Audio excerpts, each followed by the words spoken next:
Guys, we're doing something a little bit different today. We are in one of my favorite neighborhoods. This has a lot of great things. You've got space. These are all acre-plus lots. You've got massive houses. You're probably 10 minutes to Lake Benbrook. You're 15 to 20 minutes to downtown. And it just feels like country out here. And guys, honestly, this is a lot of the stuff that people are looking for when they give us a call. This is Bella Crossing, by the way, but a neighborhood like this is that you end up getting a lot of smaller custom builders out here that like to be intimate with their clientele.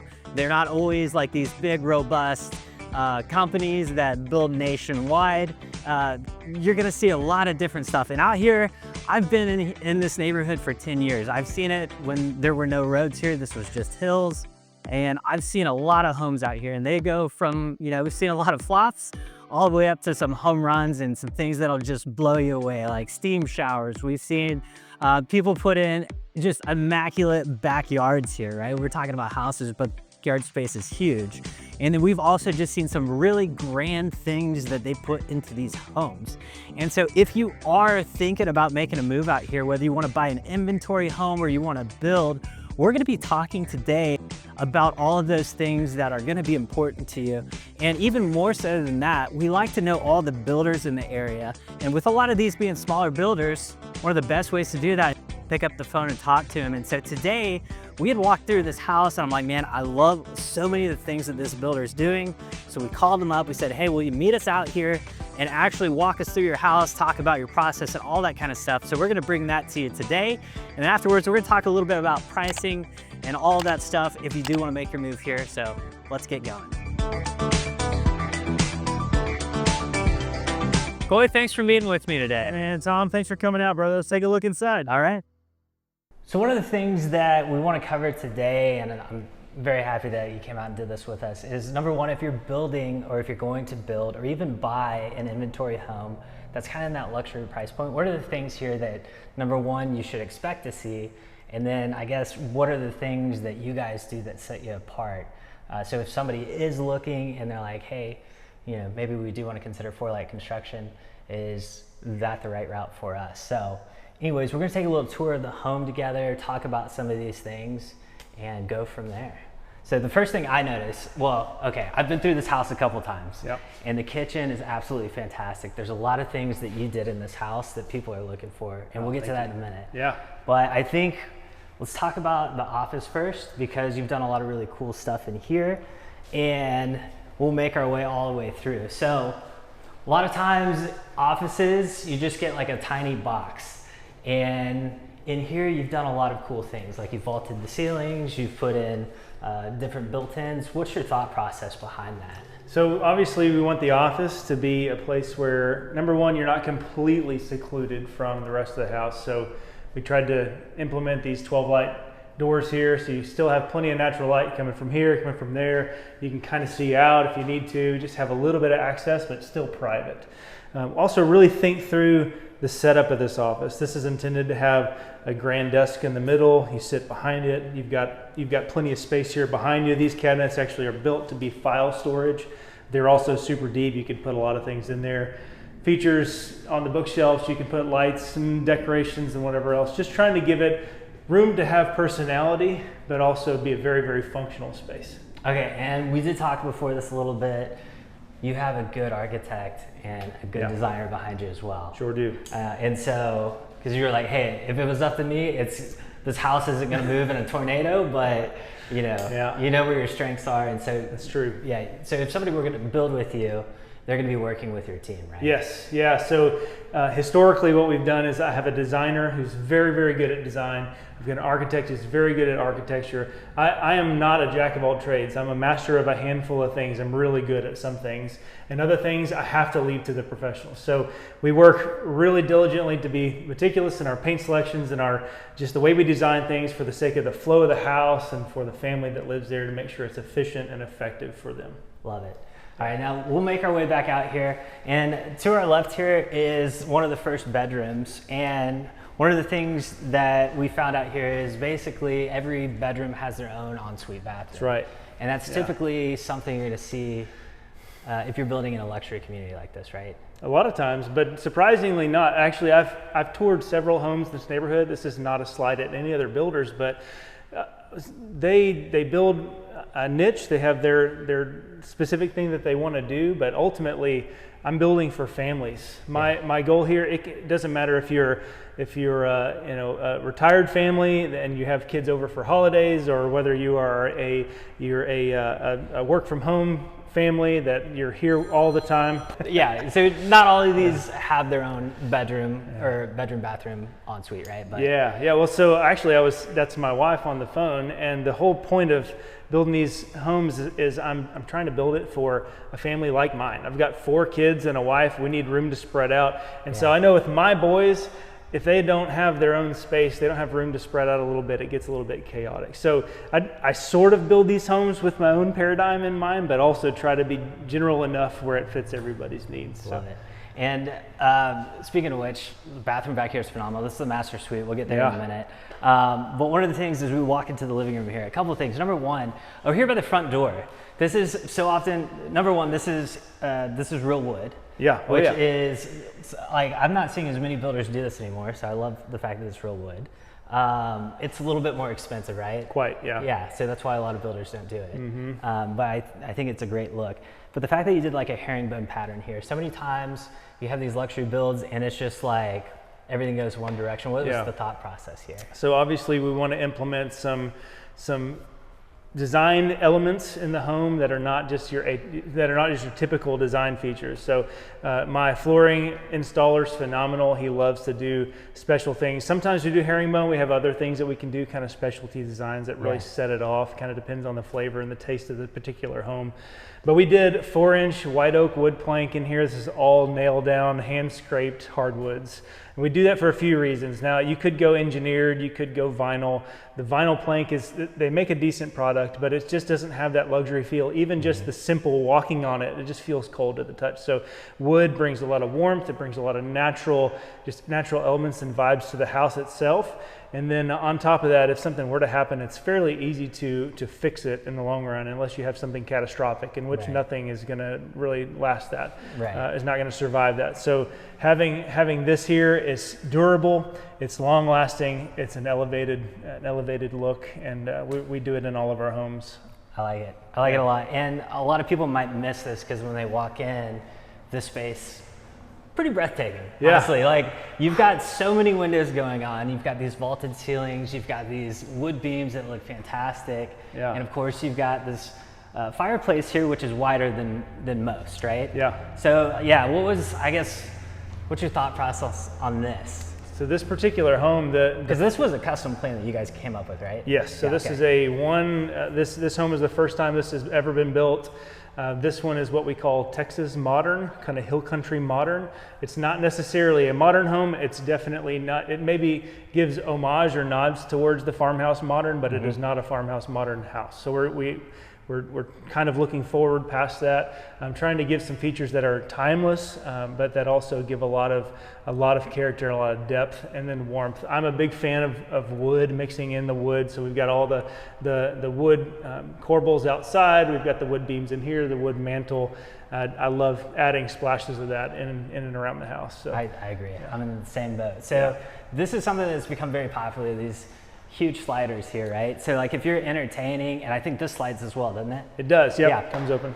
So this is essentially your dining area. And so if you're, if it's a nice evening out, and even if it's not, so this is another thing which I guess we could talk about now, but like the little details that you put in, even in an inventory home, which so many times we walk inventory homes and it's like, oh, this is nice, but I think about the stuff that you're gonna do after the fact to the home. And it becomes more difficult if you don't have, like over here, you've got an outlet on the wall for a TV. You've got outlets up top on all of your pillars here so that you can install those, the solar shades, right?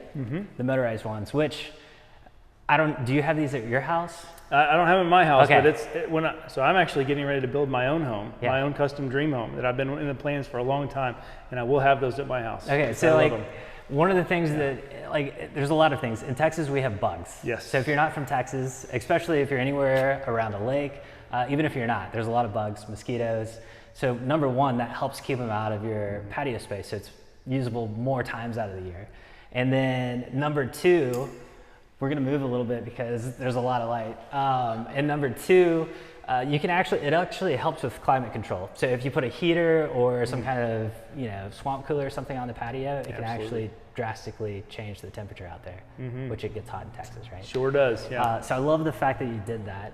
What else, did you put anything else into the back patio where you're like, hey, this is something we would want to do. I think people are going to love this. Absolutely. So we do have the multimedia outlet out there for your TV entertainment system over there, but we've also got a gas tap over here for your gas range. So we have a 250-gallon buried tank out there. It'll service everything in this house for a long time. So very, very energy efficient. It'll run these appliances and whatnot for a long time without having to refill it. Another thing we did is, of course, we have the cedar patio, the roof. Tongue and groove. Yeah, another thing we have out here is the tongue and groove Yeah. cedar roof out here. Yeah. It's a phenomenal product. It's weather resistant. It's going to last for a long time. But then if you'll notice on either end, there's actually a soffit plug up there. So you can run, not only have your solar screens, but you can run patio lights or string lights. So we have Christmas lights all around the house. We have outlets for that around the house. So, and they're all dedicated to a switch by the front door.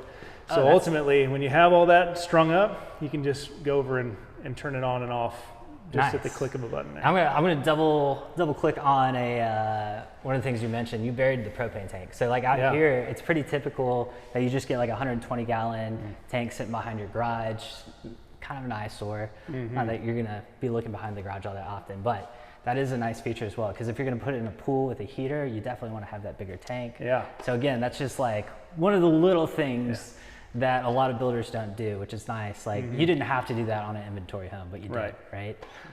Which now we're standing in front of the kitchen, we might as well talk about it. Let's do it. So yeah, you've done a lot of things in this kitchen that I personally love. I brought clients through here a couple of weeks ago and they didn't realize there was a refrigerator and a freezer in here. So that was one. They were like pleasantly surprised. So over here, you've done built-ins, right? Yes. Yeah, so we've got standalone freezer on this side and fridge on this side. And if you notice, they're panel ready. They're not stainless like what you see in a lot of homes. Nothing bad about a stainless refrigerator, but when you have a home in this caliber, it really helps to bring a unified feel to the whole kitchen. So just at the touch of the handle, it'll actually kick it open for you, and you pull this open to reveal your Thermador freezer. And even if you happen to walk by and you forget and you accidentally bump it as you're walking by, it'll kick it open, but if it's not going to leave it open, it's actually going to close it for you. That's crazy. So, yeah, beautiful thing about Thermador appliances. They're phenomenal. Yeah. Okay, and then obviously we've got a Thermador microwave built in down here. Yeah. So this isn't hanging out somewhere on the countertop where you can see it. And I'm all about the drawers. I don't know if you have if you see these very often, but if you have one set down low like that, you really don't want to have to get down and open the door to be able to get it in and out. This is all at the touch of a dial, a touch of a button here. You can open and close it and run it all just like that. It's fantastic. It's all very streamlined. And then of course this just looks like it's badass, right? Yeah, can't beat Thermador, man. Thermador's great. I really do love them. And actually, you can turn these guys over. I don't know if you know this, but on the bottom side, it's concave, and it can be a wok burner. So it holds your wok there. But you got the griddle. You've got a 6-burner. This is propane, so super efficient. It's got an oven here, and if you don't like to cook in this, or maybe you're doing Thanksgiving dinner and you have 25 different things you got to cook all at the same time, there's a secondary double oven right here in the prep kitchen. We'll get to that in a second. Yeah, and then as far as your cabinetry goes, you did I don't know, is this called like an inset? It's called inset. Yeah. Yep. So I guess why this over like your typical shaker door that sits on the outside? So it has a lot of functional properties, but really ultimately it's a style thing. So everything in the house is soft close. The drawers, the doors, it's all soft close. It's another one of the things when you walk into a home that's maybe a production home or maybe one that doesn't have kind of the same features, you feel that. You feel it immediately. Nuts. Yeah. Because it's a couple dollars per hinge, right? Yeah. It's not a huge expense. Yeah. So just do it right. Buy once, cry once. It just makes everything feel so much more. Buy once, cry once. Somebody use that. That's great.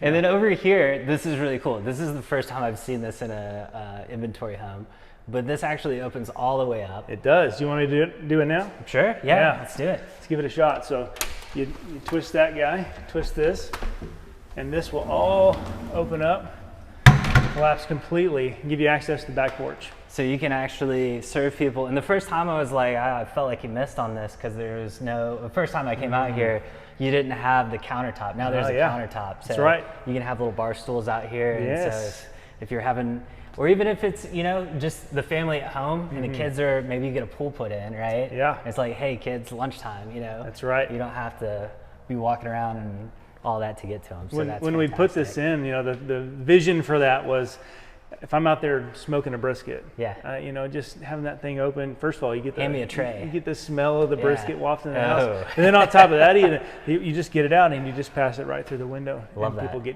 get to getting. You know what I'm saying? Yeah. Yeah, it's great. Love it. That's a great feature. Let's let's walk through the pantry, I guess. Yeah, let's do it. So this is becoming, I feel like this is like the new thing. I don't know, it's not that new, right? It's been around forever, but the fact that you have countertops in the pantry, an excessive amount of outlets going on here. Right, yes, that's by design, actually. Yeah, but now it seems like it's like, hey, let's put all of our appliances back where you can't see them, that kind of thing. You've done it here. You don't have any shelves in here. So is that, have you had feedback? It's like, hey, we don't need shelves. We want everything to look super clean. Haven't had a lot of feedback one way or another necessarily. And I know that a lot of homes will do open shelving, and that's great.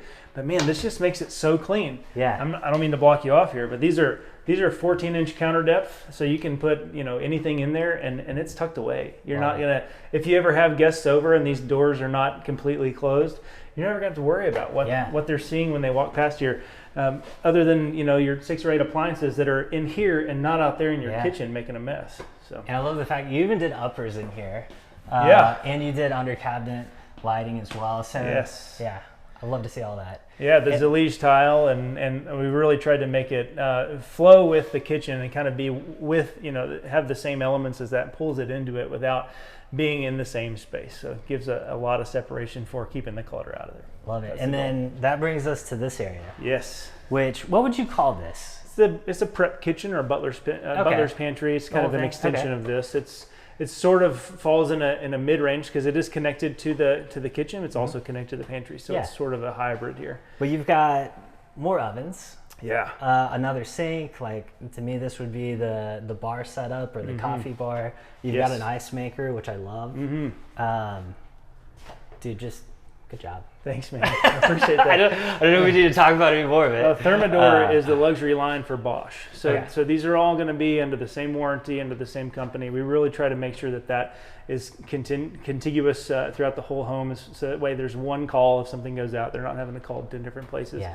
But also, I just know what it's like to feed a family. Yeah. My boys, they're all boy, and they eat a lot, and so having room to cook and prep is really critical. So we just I want to build a home that I'm proud of and that I would live in ultimately. So we do things like that. Yeah. All right. And if we make our way this way, we're gonna have 2 more bedrooms, right? Yep. Bedroom here, both the same kind of setup where you've got your own bathroom for each one. Correct. So and they're all good sized rooms. That's the other thing. Even out here, I've looked at some homes and they've got like 10.5 by 10.5 secondary bedrooms. And I'm like, guys, you're messing up. Yeah. Like you want to see, these are probably what, close to 13 by 13? I want to say they're 13 by 14-ish, somewhere in that range, yeah. That's kind of what you want to see in these type of homes.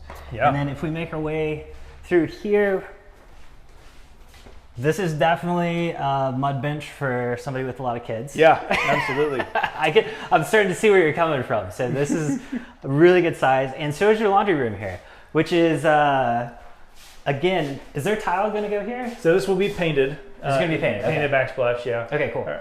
And then, ton of space here. Yeah. So was any of this driven by your wife's input? A little bit, actually. Okay. We have another plan that maybe we'll get to do a tour on in the future, and that's our dream laundry room, and it's phenomenal. Okay. So we'll save a few of those details for the next one. But in here, we just wanted to make sure we have lots and lots of room. Of course, it's adjacent to the mud room, so you can put your muddy shoes there, hang your backpacks there, come straight in off the driveway, or come in from the garage, which is right around the corner. And it's just a very convenient place to do the laundry. When you have a lot of kids, we have the laundry room set on this side of the house on purpose. Yeah. I know a lot of people want to have the tandem laundry or the other laundry room that will maybe be that in walks through the master closet. In the master, which is great. I have no qualms about that. In fact, I'm looking forward to implementing that in a future plan. But ultimately, we wanted to make sure where the mess lives, it's very convenient to walk that. Yeah. Walk the laundry. Gives the kids no excuse to not bring their stuff over here to the laundry room, right? Because they're just 10 feet away. So yeah. I saw this idea for a future project, but there's this one house that we walked a while ago, and they had this basically column that went straight up, and it was made for you to slide your laundry basket into. Oh yeah. And I was like, that's a great idea. Each of the kids just bring and slides their laundry basket in it. That sure is. That's an excellent idea. But you've got enough counter space there. Right. You've got room for it. And then you got giant storage here. Yeah, so this is ultimately the media hub and the security hub. So we've got our security panel, and all the Wi-Fi equipment will live in here.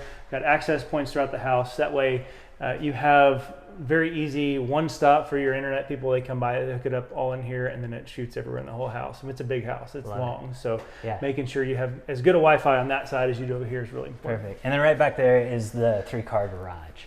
And then making our way over here, you got a half bath, which is perfect if you're entertaining people coming in and out on the porch. They can use that. And then this would be your media room. Media room, you could do it as a school room, a playroom. I mean, it's just a flex space.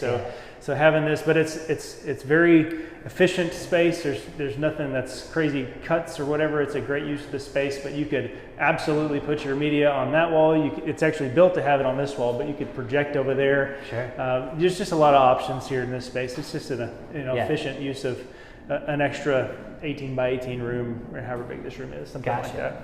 Well, let's make our way over to the master. And as we do, what are some of the things that you do a little bit different, or you think somebody should be doing as far as quality goes when you're building a house like this? Like we were talking about energy efficiency, right? Absolutely. Yeah, so not to slight anybody else, but there is a good, a better, and a best way to do things. We choose to do 2x6 exterior walls. So every house in the exterior of this house, every wall in the exterior of this house is 2x6 framing instead of 2x4. Okay. Gives us a lot more space in that wall to actually do the insulation. We do a bib and blown in situation, or a bib and blown in insulation on the exterior walls, which gives you access if you ever did have to repair plumbing, repair wiring. If you wanted to add something, you're not having to rip all that insulation out of the wall just to get to that. So as opposed to the foam on the wall, that foam actually makes it very difficult to get in and actually make repairs if something were to happen on the inside of that wall.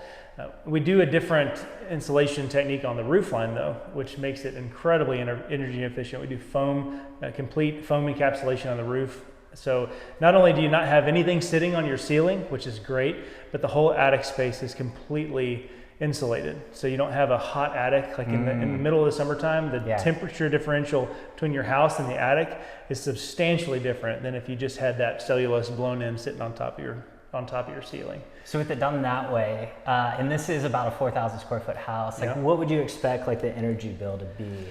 Well, I know right now I live in a little bit older home, and it costs a lot to keep that house cool in the summertime. This one right now, probably fully lived in, should be, I don't know, $400, something like that a month for a 4,000 square foot house. That's super reasonable. That comes down to the insulation, comes down to the Anderson windows that we use, the Western sliders, just the full scope of the energy products that we put in this house. It is inspected. We have energy inspections that come through and make sure everything's sealed and super weather tight. So it makes for a very efficient home. Nice. And right now you said it's running at about $140 a month? It's $140, $150, something like that. And it's got lights on all the time. People coming in and out constantly for viewings and whatnot. So yeah, it's pretty impressive. No, it's good. All right, talking about impressive. This to me was very impressive. Number one, the view you get out of here, which I don't know how well this is going to show up on camera. And I know you probably can't do all of this on all the lots you build on. Maybe you can, but the fact that you have this window, you've got this beautiful view out here, looks phenomenal. Tell me a little bit about the inspiration behind this bathroom. So obviously bathrooms need to be clean. They need to be luxurious. You want to walk into a spa. You know, in a house this price point and kind of this size, you really want to have an elevated experience. So things like not having flimsy glass for the master shower is a big deal to me. So these are all super sturdy glass. We've got a great big sit-in tub.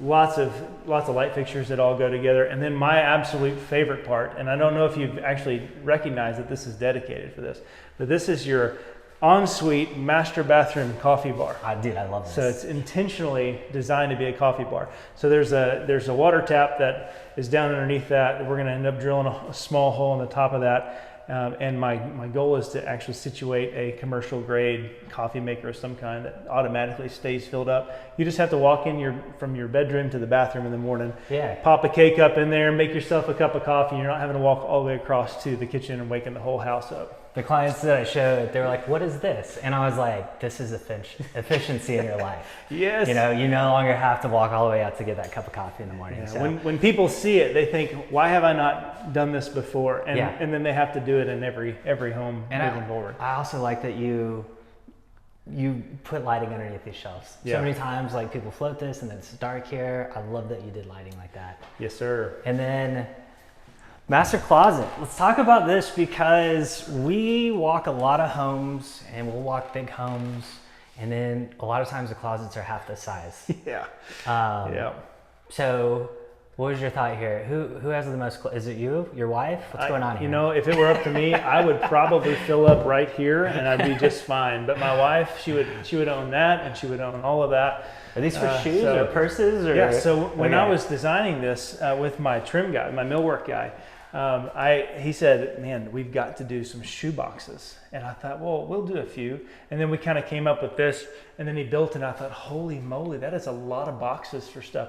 Every person that we've had come through here, specifically, it's almost always the wife says, I will fill that thing up in about 5 seconds. I've got hats and shoes and purses and boots and everything else. And they said, this is what they want in their master closet. So really glad we did it. We've done it in a few other homes since then, because we have the built-in dressers. So again, trying to keep clutter out of the rooms and keep it back here. Just makes your life efficient, you know? Yeah. So we've got lots of shelving. I would kind of consider this his side, and then this is all the her side. Okay, all right, I like it. You could sort of break it down like that. You've got room for your, I don't know, what your waiters or whatever over here if you need some long hanging stuff, or seasonal is up top, but then over here you got your dresses, and you've got plenty of space. We're trying to make sure that they have all the room they need to store everything that they have, and not having to keep anything in a secondary storage or whatever. And you did manage to get a little bit of natural light in here, which I like. Yes. That's always tough in a closet, because anytime you put a window in, it takes away so much storage space, but it's nice to have a little bit of that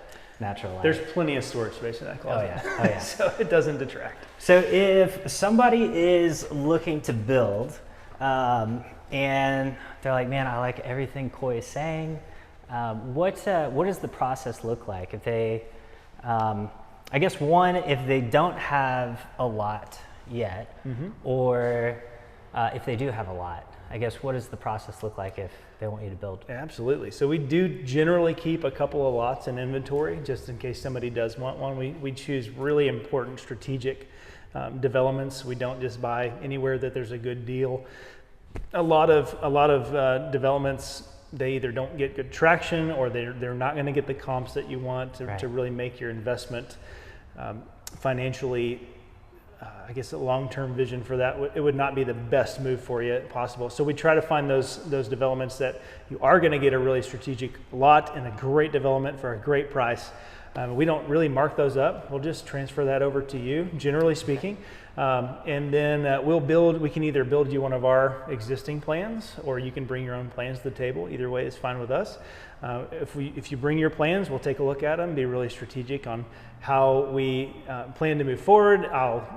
We'll get down in the nitty gritty and make sure that it's a really efficient plan that suits your needs, and tweak it to make it the perfect home for you. Okay, love it. And then you build primarily right now kind of in the Aledo area, right? Right. And is that where the current inventory that you, like the lots that you have are? Yeah, so I'm focused out here because I live out here, and we want to plant roots. We want to be out here for a long time. So sort of that West Fort Worth area all the way over to Brock or Weatherford, that's kind of our east and west boundaries. Okay. And then down towards, this is probably fairly close to the southern border. We're out here off of 377 in Benbrook, kind of just south of Benbrook, and then up into the kind of mid-Azle area. That's about the radius of where we want to work. And the reason that we do that is not because I don't want to go build in another town, but I want to be efficient, and I want to build the house quickly. Saves interest, saves everything else along for the buyer or for the homeowner, and it makes me not spread myself out too thin. That way I can be available and I can do a really great job for you. Okay, perfect. Is there anything else that you'd like folks watching this to know? Well, so I think one of the main things that I do is to build homes for families. So this particular home, we've got an open floor plan right here in the middle. We've got the master suite and the guest suite on one side. Got the kids on the other side. That's by design. It's to give some separation, but also a place to come together and be unified as a family. So we really try to make homes that are going to be suitable for not just now, not just the next season of your life, but we're trying to build 100-year homes that are going to last 2-3 buyers down the way. And hopefully it'll still be standing here in 100 years. That's the goal. That's the game plan. Love it. Well, Coy, thanks for taking the time today. And thanks for coming. I appreciate it. Absolutely. Thanks, Tom. Appreciate you, man. I hope you enjoyed that walkthrough with the builder. If you are looking to move out to this area, now there are actually 3 sections of this neighborhood. 2 of them are gated, this one is not. And prices in here are gonna vary widely. So if you're looking for something new, brand new, you're probably looking at $800,000 and up. If you are looking to get into something pre-existing, there's actually a ton of beautiful homes out here. This area's been built out over the last probably 12 to 15 years, and you can actually find stuff, you know, probably 700, maybe into the 6s even, if you want something out here and, you know, have that country feel. So the house that we just looked at today is a little over $1 million. So if you want something like that, you can definitely get it. If you're wondering, hey, you know, I don't know if he's the right builder for me, I've got so many questions, give us a call. That's what we're here for. We'd love to chat with you. And then also, if you like this, the other thing you should know, half of this neighborhood is in Fort Worth ISD, the other half is in Aledo. So depending on where the house is in the community, if you've got kids, that's something you're probably gonna want to be cognizant of. And if you are somebody that's like, hey, I love the idea of my kids going to the Aledo School District, we've got more videos on other communities similar to this one with 2-acre lots. So if that's you, make sure you check out the next video here. And as always, if you're looking to buy or sell, remember to keep calm, call Tom.